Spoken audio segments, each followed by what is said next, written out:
Pengamat politik dari Stisipol Raja Haji Tanjung Pinang Zamzami menilai penetapan PJ Wali Kota Tanjung Pinang Hasan sebagai tersangka murni tindak pidana dan tidak mengandung unsur muatan politik.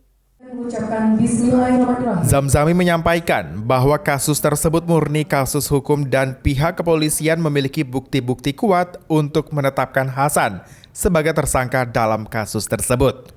Namun demikian, agar tidak menjadi asumsi politisasi di tengah-tengah masyarakat karena peristiwa tersebut terjadi menjelang Pilkada 2024. Sehingga aparat penegak hukum dinilai perlu memproses semua kasus tanah agar lebih adil.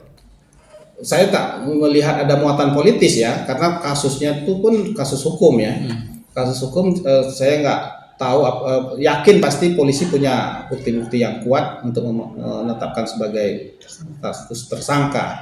Tetapi karena peristiwanya ini adalah peristiwa menjelang pilkada, kemudian kadang-kadang masyarakat bertanya juga, kok kasus yang ini diangkat yang lain tidak?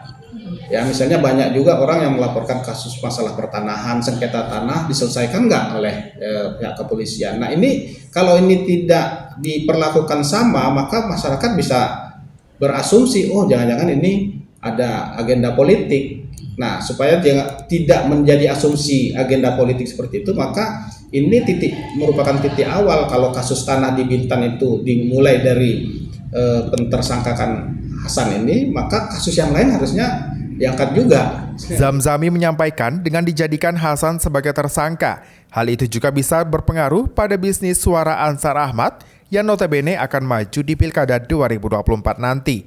Hasan juga merupakan tim Ansar dan dikenal sebagai sosok yang setia dan berpengaruh. Maka dengan Hasan ditetapkan tersangka berdampak pada melemahnya tim pemenangan Ansar.